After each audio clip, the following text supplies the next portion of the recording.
ہم سب یہ سوال اکثر آپ سے کیا جاتا ہے، آپ نے بے شمار اس کے جوابات بھی دیے ہیں، لیکن میں چاہتا ہوں اس غلطی کو بھی آج آپ واضح کریں کہ جو اس کا جواب سننے کے باوجود انسان کے اندر ایک اپچ رہتی ہے اور وہ ہمیشہ اس بارے میں سوچتا رہتا ہے کہ یہ تقدیر کیا چیز ہے، معاملات لکھے ہوئے ہیں تو میرے عمل کا کیا انحصار ہے، اللہ تعالیٰ کے علم میں ساری باتیں پہلے سے کیسے آ گئیں اگر مجھے ارادہ اختیار دیا ہے، تقدیر کیا ہے یہ پوچھتی ہیں، اور یہ کہ پھر ہمارے اعمال کا کیا دار و مدار ہے اگر سب کچھ پہلے سے طے ہے۔ یہ بات لوگوں نے ایسے مشہور کر رکھی ہوئی ہے کہ سب کچھ پہلے سے طے ہے۔ نہ قرآن میں ایسی کوئی بات ہے، نہ حدیث میں ایسی کوئی بات ہے۔ سب کچھ پہلے سے اللہ کے علم میں ہے۔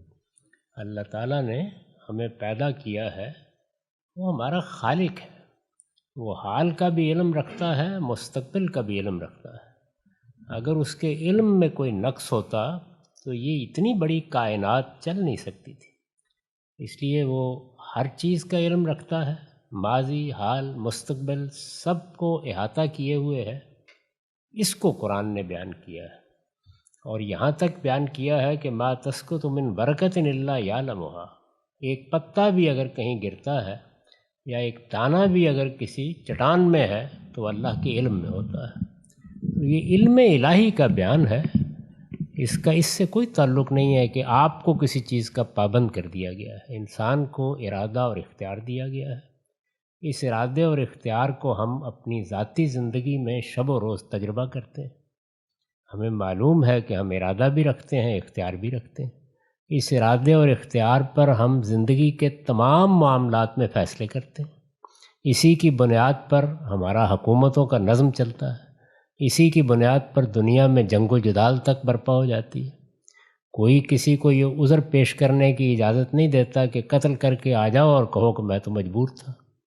لوگوں پر بم برسا دو اور پھر یہ کہو کہ مجھے تو کسی فرشتے نے پکڑ کر یہ سب کرا دیا ہے۔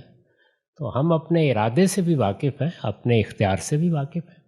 اس ارادے اور اختیار کی بنیاد پر ہم اللہ کے سامنے جواب دہ ہیں، اور یہ ارادہ اور اختیار ہمیں اس ہستی نے دیا ہے جو اس پوری کائنات کا خالق ہے۔ لہٰذا وہ اس کا علم رکھتا ہے کہ یہ ارادہ و اختیار استعمال ہوگا تو اچھا استعمال ہوگا یا برا استعمال ہوگا۔ تو صحیح صورتحال یہ ہے، جس طرح لوگ اس کو بیان کر دیتے ہیں اس طرح نہ یہ قرآن میں بیان ہوا ہے، نہ حدیث میں بیان۔ اگر اللہ کو علم ہے تو اچھا، یہ سوال میرے بیٹے نے کیا ہے اور کئی مرتبہ اور اس کو جواب نہیں مل سکا، تو میں I am just looking forward کہ آپ اس کا جواب دیں کہ اگر اس کو علم ہے تو پھر یہ سارا مذاق کیا ہے؟ مطلب ہے جو اس کو علم ہے کہ میں نے یہ غلط کرنا ہے اور میں نے چوری کرنی ہے یا ڈاکہ مارنا ہے یا میں مسلمان نہیں رہوں گا، جو بھی کچھ ہے، تو پھر یہ کیوں دنیا بنائی گئی ہے؟ اور کہ وہ سیدھا سیدھا جنت اور جہنم میں بھیج دیں، ختم بات ہے۔ جنت اور جہنم میں آپ تھوڑی دیر کے لیے رک کر سوچئے کہ اگر مجھے اللہ تعالیٰ جنت میں بھیج دے اور آپ کو جہنم میں، معذرت کے ساتھ، اور اپنے علم کی بنیاد پر بھیج دے، تو آپ کا مقدمہ تو قائم ہو گیا کہ پروردگار مجھے تو موقع ہی نہیں ملا۔ اس وقت کیا جواب دے گا اللہ تعالیٰ؟ لیکن اللہ تعالیٰ تو فیصلہ کر چکا ہے۔ وہ کوئی فیصلہ نہیں کیا۔ یہ دیکھیے پھر آپ نے لفظ بدل دیا، کوئی فیصلہ نہیں کیا۔ آپ کو پورا اختیار دیا ہے، پوری آزادی دی ہے۔ یعنی یہ کوئی آسان معاملہ نہیں ہے کہ اللہ تعالیٰ اپنے علم کی بنیاد پر ہاں سب کو جنت میں بھیج دے تو اس پر اعتراض نہیں ہوتا، لیکن سب کو جنت میں بھیج دے تو دنیا پھر بننی نہیں چاہیے تھی۔ پھر جیسے اس نے فرشتے بنائے ہیں اسی طرح ہمیں بھی بنا دیتا۔ دنیا بنائی گئی تو یہاں ظلم ہوا، یہاں عدوان ہوا، یہاں زیادتی ہوئی، یہاں قومیں مار دی گئیں، یہاں بچیوں کو ریپ کر لیا گیا، تو یہ سارے کے سارے جنت میں چلے جائیں۔